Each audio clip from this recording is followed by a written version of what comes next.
Kembali lagi bersama saya, si pembawa berita. Di sini saya ditemani oleh Salwa Aulia Anggraini yang akan menjelaskan terkait alat kesehatan berupa inhaler.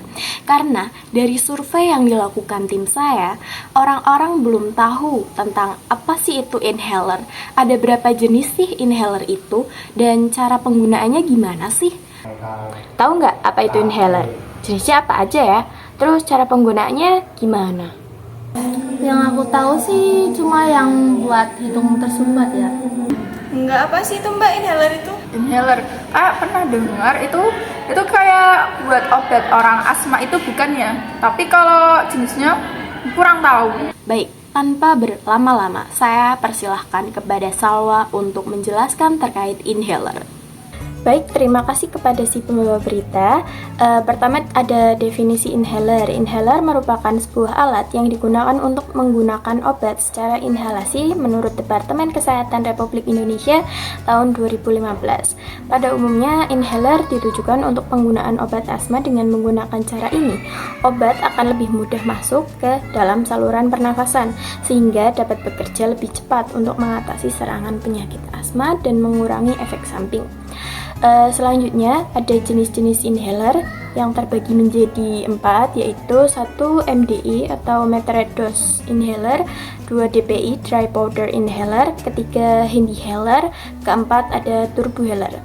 Kemudian cara pakai moderate dose inhaler: 1.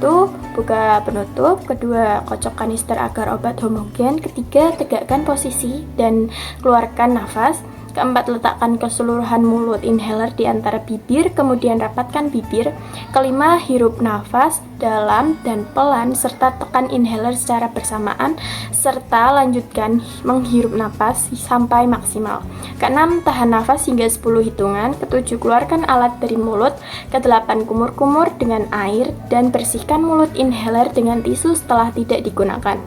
Kemudian ada cara pakai jenis dry powder inhaler. Pertama, buka diskus dengan menempatkan ibu jari tangan yang lain pada thumb grip dan dorong hingga bunyi klik. Kedua, keluarkan obat dengan didorong tuas dosis hingga bunyi klik. Kemudian ketiga, menarik dan menghembuskan napas untuk mengosongkan jalur nafas. Keempat, letakkan mulut pada mouthpiece lalu tarik nafas sedalam mungkin agar obat masuk. Kelima, tahan nafas selama 10 detik agar obat masuk. Keenam, lepaskan diskus dari mulut. Ketujuh, bersihkan bagian mouthpiece dan tutup kembali. Kedelapan, berkumur untuk membersihkan sisa obat dan mencegah tumbuhnya jamur. Kemudian ada cara pakai HandiHaler. Pertama, tekan tombol untuk membuka penutup atau bisa dibuka langsung secara manual. Kedua, buka bagian katup atau dose cap HandiHaler dengan menariknya ke atas. Ketiga, masukkan kapsul ke dalam center chamber. Keempat, tutuplah mouthpiece dengan rapat sampai terdengar bunyi klik. Biarkan bagian penutupnya terbuka. Kemudian kelima, peganglah HandiHaler dengan mouthpiece berada di atas. Tekan tombol dengan sekali tekan dan lepaskan. Hal ini akan membuat lubang pada kapsul sehingga isinya bisa terhirup. Keenam, hembuskan nafas perlahan. Ketujuh, letakkan mouthpiece HandiHaler ke dalam mulut. Kemudian tarik nafas perlahan dan tahan sambil keluarkan HandiHaler. Kedelapan, setelah selesai, buka mouthpiece dan keluarkan cangkang kapsul yang telah digunakan. Kemudian ada cara pakai turbohaler. Pertama, lepaskan tutup turbohaler. Kedua, putar turbohaler ke kanan lalu ke kiri dengan cepat sehingga terdengar bunyi klik. Ketiga, keluarkan dan buang nafas. Keempat, letakkan alat di mulut dan hisap obat dengan menarik nafas dalam. Kelima, tahan nafas 5-10 detik, kemudian lepaskan dan bernafas secara perlahan.